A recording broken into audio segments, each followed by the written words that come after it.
Assalamualaikum warahmatullahi wabarakatuh. Perkenalkan, nama saya Evelyn Rizky Yunianti, NIM 2619124. Di sini saya akan menjelaskan tentang teks eksposisi untuk memenuhi tugas teknologi pendidikan. Pengertian teks eksposisi. Kata eksposisi atau exploitation berasal dari bahasa Latin yang berarti memberitahukan, memaparkan, menguraikan, atau menjelaskan. Eksposisi merupakan paparan yang berusaha memberitahu atau menerangkan sesuatu. Nah, di sini tuh eksposisi ditulis dalam paragraf dengan tujuan untuk menguraikan, memaparkan, memberitahukan, menerangkan sesuatu kepada si pembaca. Eksposisi itu merupakan keterampilan berbahasa atau retorika yang sering digunakan untuk menyampaikan pendapat tentang uraian-uraian ilmiah. Dengan ini, kata eksposisi itu diambil dari bahasa Inggris atau exposition yang berarti membuka atau memulai. Karangan ini tuh juga bertujuan untuk memberitahu, mengupas, menguraikan, atau juga untuk menerangkan sesuatu. Eksposisi adalah menyingkapkan sesuatu yang disingkapkan atau juga yang selama ini terlindungi, tersembunyi, ataupun tertutup. Oke, selanjutnya yaitu tujuan pembelajaran teks eksposisi. Yang pertama itu memahami, membandingkan, menganalisis, dan mengevaluasi teks eksposisi baik melalui lisan maupun lisan.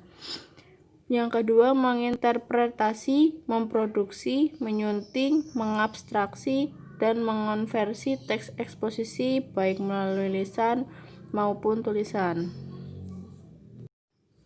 Pada saat kita menentukan tujuan eksposisi, kita juga menentukan topiknya. Setelah menentukan topiknya yang akan dipaparkan, kita harus memiliki tujuan yang nantinya akan memberikan penjelasan dan pemahaman kepada si pembaca. Selanjutnya, setelah tujuan, ada ciri-ciri teks eksposisi. Yang pertama, penulisan teks berusaha menjelaskan suatu pokok persoalan secara objektif, tidak ada unsur-unsur emosional dan subjektif. Yang kedua, penulisan teks tidak bermaksud mempengaruhi pembaca. Yang ketiga, gaya penulisan bersifat informatif. Yang keempat, teks memuat fakta yang terdapat di lapangan. Lalu selanjutnya, info eksposisi. Eksposisi atau pemaparan adalah salah satu bentuk tulisan atau keterampilan berbahasa secara efektif yang berusaha untuk menerangkan dan menguraikan suatu pokok pikiran. Nah, selanjutnya itu langkah-langkah menyusun teks eksposisi. Yang pertama itu kan menentukan topik. Nah, langkah pertama yang harus dilakukan saat menentukan atau membuat teks eksposisi adalah menentukan tema. Dengan menentukan tema, pada saat menulis kita lebih terfokus pada tema tersebut sehingga dapat lebih menjiwai tulisan yang dapat dibuat.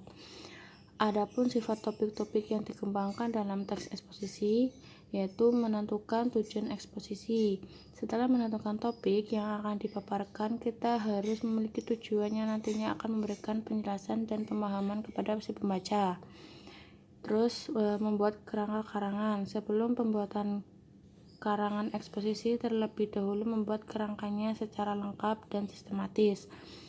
Selanjutnya, pembahasan dengan mengembangkan kerangka karangan. Setelah kerangka karangan tersusun, mengembangkan secara lebih lengkap lagi agar ciri-ciri eksposisi dapat disalurkan. Eksposisi yang bersifat informatif, objektif, dan logis. Dalam karangan ini, pengarang lebih menjelaskan maksud dari topiknya, itu dengan menyertakan bukti-bukti yang konkret sebagai penunjang dari pembahasan itu sendiri. Terus selanjutnya membuat simpulan. Setelah membuat simpulan, kita membuat judul yang hendak menggambarkan sesuatu yang dibahas dalam teks eksposisi.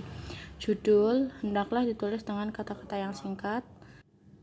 Selanjutnya, setelah langkah-langkah, ada struktur teks eksposisi. Teks eksposisi ekonomi Indonesia akan melampaui zaman Jerman, Inggris. Yang pertama itu ada pendapat atau tesis atau bisa disebut opini. Nah, pernyataan umum atau tesis itu bagian ini tuh berfungsi untuk memperkenalkan topik sekaligus menempatkan pembaca pada posisi tertentu. Karena dengan teks yang digunakan penulis itu ingin mengemukakan pendapat, maka pembaca bisa berada pada posisi yang sependapat atau pada posisi yang berseberangan dengannya. Yang kedua itu argumentasi. Bagian dari teks eksposisi itu adalah argumen atau alasan. Panjang dan pendeknya bagian ini tergantung pada jumlah argumen yang telah kalian kenalkan secara garis besar di dalam pernyataan umum. Kemudian kalian menyebutkan ulang dan menjabarkan argumen tersebut dalam paragraf-paragraf. Pengembangan argumen menjadi paragraf ini dilakukan melalui penyajian contoh dan alasan. Dan yang terakhir itu ada penegasan ulang atau penegasan ulang pendapat atau bisa disebutkan dengan simpulan. Pengulangan tersebut dilakukan dengan berdasarkan pada argumen yang telah disajikan di dalam bagian sebelumnya. Pengulangan opini bersifat pilihan sehingga tidak semua teks eksposisi mempunyainya. Selanjutnya, jenis-jenis eksposisi. Yang pertama, eksposisi definisi adalah metode yang berusaha menjelaskan definisi atau pengertian dari satu hal. Yang kedua, eksposisi identifikasi adalah metode yang berusaha menyebutkan ciri-ciri atau unsur-unsur pengenalan suatu objek dengan harapan pembaca atau pendengar dapat lebih mengenal objek. Metode untuk menjawab apa itu dan siapa itu. Yang ketiga, eksposisi perbandingan atau pertentangan. Metode ini digunakan untuk menunjukkan kesamaan dan perbedaan antara dua objek atau lebih dengan mempergunakan dasar-dasar tertentu, yaitu menempatkan sesuatu yang belum diketahui dalam kerangka suatu hal yang sudah dikenal pembaca.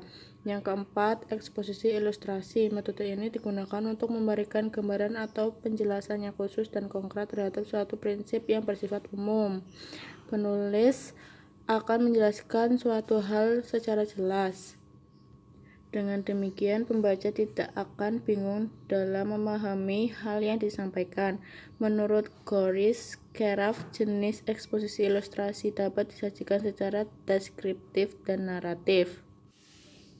Yang kelima, eksposisi klasifikasi. Metode digunakan untuk menampilkan pengelompokan sesuai pengalaman manusia. Barang, hal, atau gagasan yang dikenal melalui pengalaman dapat tersusun secara sistematis.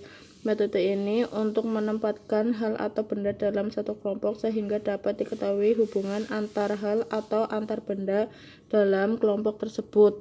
Baik, demikian yang bisa saya sampaikan, kurang lebihnya saya mohon maaf. Wassalamualaikum warahmatullahi wabarakatuh. Terima kasih.